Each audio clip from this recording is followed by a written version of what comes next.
Actuellement, un essaim sismique majeur secoue la zone volcanique sous-marine de l'arc volcanique égéen, situé près de l'île de Santorini.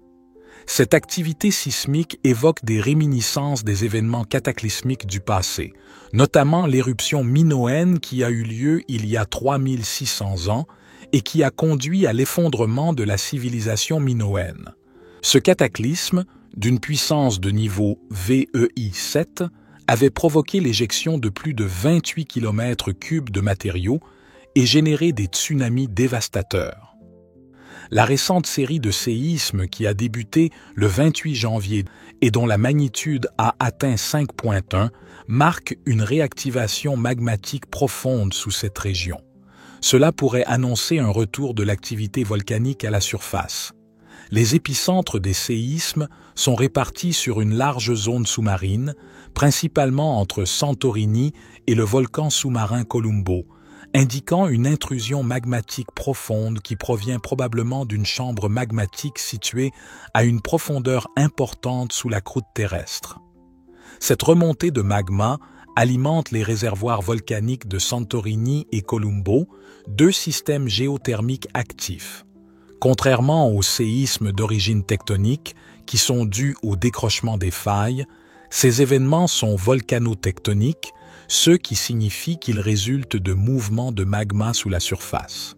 Ce type de séisme se caractérise par une progression en magnitude, de magnitude faible, inférieure à M2, à des magnitudes plus importantes, jusqu'à M5.1, et une fréquence accrue, typique de la fracturation de la croûte terrestre à mesure que le magma monte. Cette région a un historique de grandes éruptions.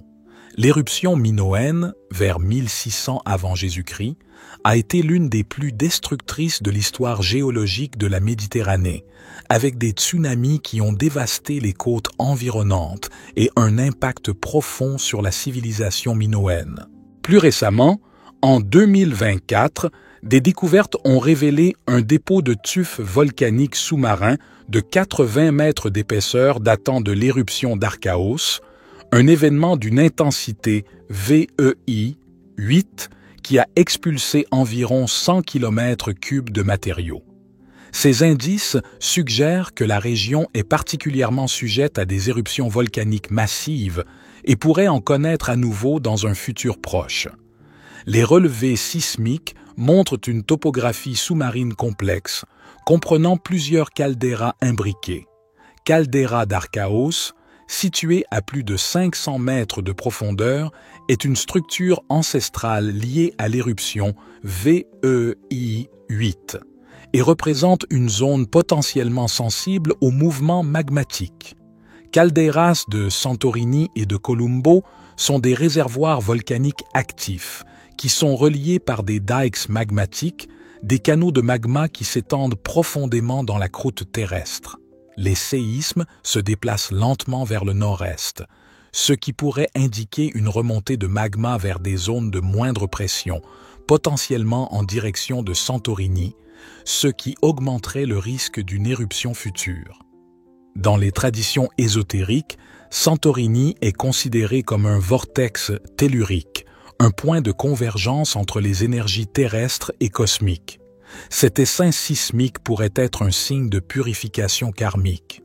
Selon certaines croyances, les séismes sont des manifestations de la libération des mémoires ancestrales enfouies, liées notamment à la chute de la civilisation minoenne. Cette région, ayant traversé un passé de destruction et de renaissance, invite aujourd'hui l'humanité à transcender ces cycles de violence et de destruction. Les séismes de Santorini, comme les vagues d'énergie qui secouent la Terre, pourraient symboliser un appel à la guérison collective et à la réconciliation avec les traumatismes du passé, nous invitant à dépasser les schémas de récurrence destructrice et à ouvrir un nouveau chapitre de transformation.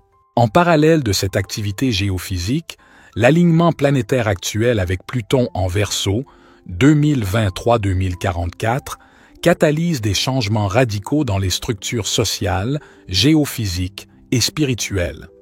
Le carré Pluton-Uranus en Taureau est associé à des ruptures brutales et à des révolutions, qu'elles soient sociales, politiques ou même géologiques. La présence de la lune noire en Scorpion amplifie la régénération nécessaire à ce processus de mort et de renaissance, non seulement à un niveau géologique, mais aussi sur le plan spirituel, en incitant l'humanité à faire face à ses peurs les plus profondes et à ses ombres collectives. L'activité solaire intense, 14 éruptions de classe M en seulement 48 heures, et les séismes de Santorini forment un tandem énergétique puissant. Les tempêtes géomagnétiques perturbent la fréquence Schumann, la fréquence de base de la Terre, qui affecte directement la conscience humaine. Ce phénomène peut entraîner des états de clair-ressenti et de réceptivité accrus aux influences spirituelles et énergétiques. Selon la théorie Gaïa, la Terre, tout comme un être vivant, réagit à ces influx solaires par des ajustements tectoniques et énergétiques, cherchant à rétablir l'équilibre de son champ énergétique global. Cela pourrait expliquer pourquoi l'activité sismique et solaire se manifeste en même temps, dans une sorte de résonance mutuelle. Les éléments eau et feu jouent un rôle important dans cette période d'activité tellurique. Les séismes sous-marins activent des égrégores émotionnels dans l'inconscient collectif liés à des mémoires karmiques.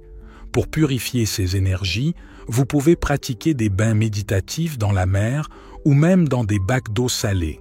Ajoutez du sel de l'Himalaya. L'eau a un pouvoir purifiant et aide à dissoudre les schémas négatifs enfouis.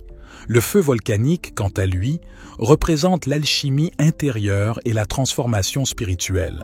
Visualisez une flamme violette associée à Saint-Germain, en train de purifier et de transformer vos blocages karmiques, brûlant tout ce qui est obsolète dans votre vie.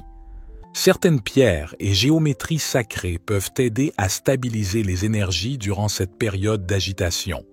L'obsidienne œil céleste, une pierre volcanique, est idéale pour l'ancrage et la protection spirituelle pendant les turbulences telluriques. Elle permet également d'intégrer les insights spirituels que vous pourriez recevoir à ce moment précis. La Merkaba, ou étoile tétraédrique, est une géométrie sacrée utilisée pour stabiliser le champ aurique. Méditer avec cette forme géométrique peut vous aider à renforcer votre propre champ énergétique et à réduire l'impact des vibrations chaotiques.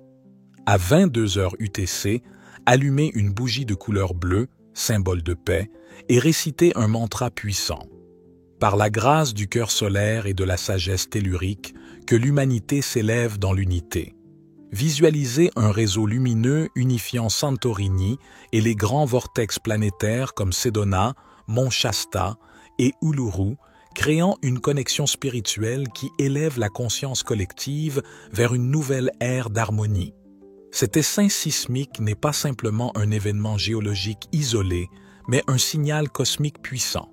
Il nous rappelle que la Terre et l'univers dialoguent constamment à travers des phénomènes naturels et spirituels. Comme l'a écrit Edgar Cayce, célèbre médium, les tremblements de terre sont les cris de la Terre, cherchant à retrouver son équilibre perdu. Cette période est un appel à l'éveil multidimensionnel, à l'harmonie et à la réconciliation avec nos mémoires passées. Restez ancrés, hydratez-vous et accueillez chaque secousse comme une invitation à vous éveiller à une dimension plus profonde de la réalité. À tous ceux qui se trouvent dans les zones touchées par l'activité volcanique et sismique, nous les envoyons nos pensées les plus profondes et notre énergie de guérison. Que la force et la résilience de la Terre les accompagnent et qu'ils puissent trouver la paix dans l'adversité. Que le Créateur les protège et les guide à travers ces épreuves. Vous n'êtes pas seuls dans ce voyage, car l'amour et la lumière de l'univers vous enveloppent. Ensemble, nous faisons face aux tempêtes et ensemble, nous renaîtrons plus forts. C'était David pour toute la communauté La Sagesse Infinie. Soyez bénis, mes amis.